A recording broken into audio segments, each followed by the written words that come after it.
Zoom sur la Fondation Giovanni et Mamie. Basée à Pointe-Noire, sur la route de l'aéroport, référence pharmacie Longchamp, elle compte parmi ses activités des formations en biotechnologie et intelligence artificielle. Écoutons la présidente, Madame Mandinga Mwanda, née Etokabeka, sur la genèse de la fondation. La Fondation Giovanni et Mamie existe depuis février 2020. Et Giovanni et Mamie, si vous voulez, ce sont les prénoms des fondateurs. Et pourquoi la Fondation Giovanni et Mamie? Parce que déjà, le couple Giovanni et Mamie, qui sommes mon époux et moi, nous sommes passionnés des sciences. Et nous avons aussi ce côté un peu philanthropique. Et on veut faire découvrir notre passion pour les sciences aux jeunes Congolais et de partout, mais aussi les accompagner à se développer, à s'épanouir dans les métiers scientifiques et dans la science en général, mais plus particulièrement dans les biotechnologies et l'intelligence artificielle qui sont plus ou moins notre cœur de métier. Parlez-nous des domaines d'activité de la Fondation. La Fondation a plusieurs activités. Nous avons plusieurs programmes. Nous avons le programme que nous intitulons iWeek, Artificial Intelligence Week. C'est une semaine de formation ou d'initiation sur l'intelligence artificielle. Comme je disais tantôt, on est spécialisé dans les biotechnologies et l'intelligence artificielle. Donc iWeek, c'est un programme mixte, spécial initiation sur un domaine donné de l'intelligence artificielle. Nous avons le programme Zoom sur.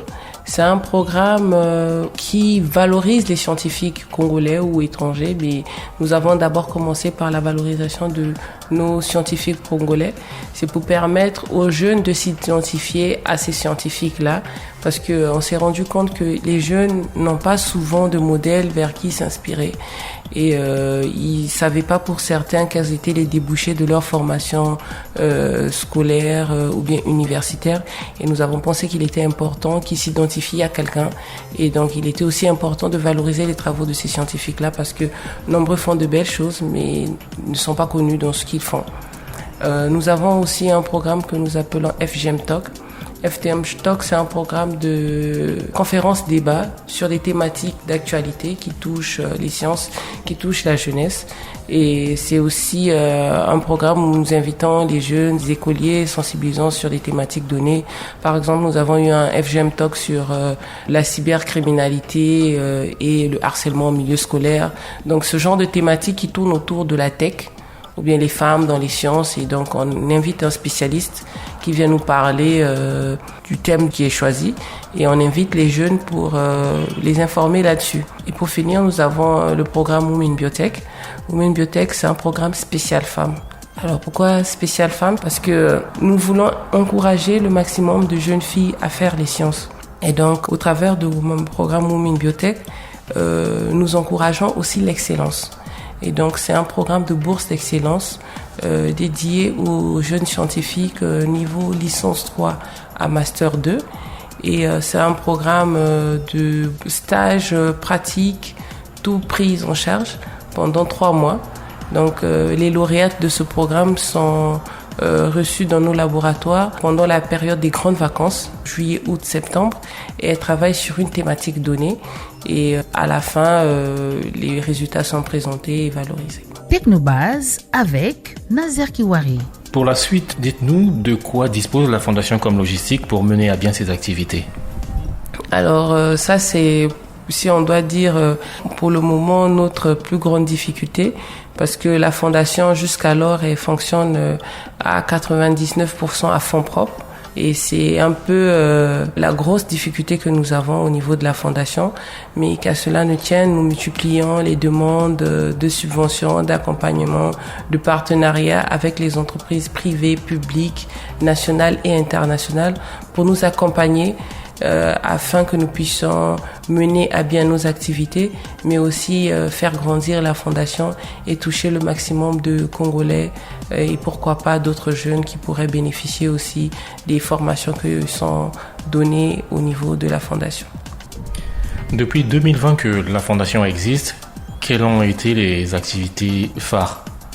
Les activités phares dans chaque programme, nous avons l'iWeek. Nous avons conçu une intelligence artificielle qui sensibilisait sur la drépanocytose.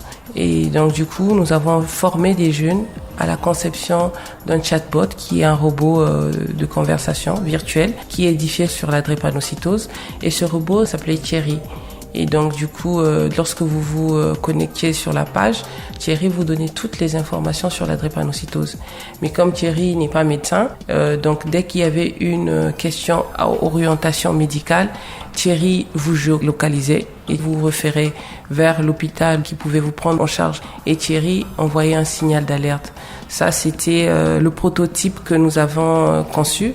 L'idée était de lever des fonds pour pouvoir améliorer ce programme parce que Thierry écrivait français. Donc nous, on voulait qu'il parle plusieurs langues. Nous avons plusieurs langues nationales, Lingala, Kituba et autres. Pourquoi pas aussi l'anglais. Thierry parlait, donc il fallait savoir lire. Il écrivait, il fallait savoir lire.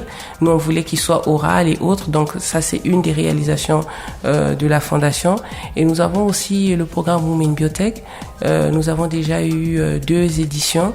La deuxième édition a eu lieu cette année en 2024. La première édition, c'était en 2022. Et en 2022, nous avons eu une lauréate qui avait commencé à travailler sur la fabrication d'un plastique biodégradable. Donc le premier prototype, nous l'avions eu en 2022. Et cette année-ci, nous avons eu 2 lauréates. Une qui a continué les travaux de la première lauréate, justement sur le plastique biodégradable, parce que nous avons conçu un plastique biodégradable à partir des déchets végétaux, principalement du manioc. Et donc du coup, c'est de la valorisation des déchets si vous voulez. Et l'idée que nous avons, c'est d'arriver à une forme finale bien définie, bien moulue d'un plastique qu'on peut utiliser et remplacer totalement le plastique de ce jour. Et donc du coup, cette étudiante, qui est une étudiante en licence 3, a pu améliorer ce plastique et faire d'autres tests, mesurer la biodégradabilité par exemple, et donc du coup elle a travaillé sur ça. Et la deuxième lauréate, elle a travaillé sur des bactéries qui permettaient d'assainir des sols pollués par des hydrocarbures. Et donc ces bactéries produisaient ce qu'on appelle des biosurfactants qui permettaient de dégrader les hydrocarbures, mais en même temps aussi qui fertilisaient ces sols qui étaient contaminés par des hydrocarbures.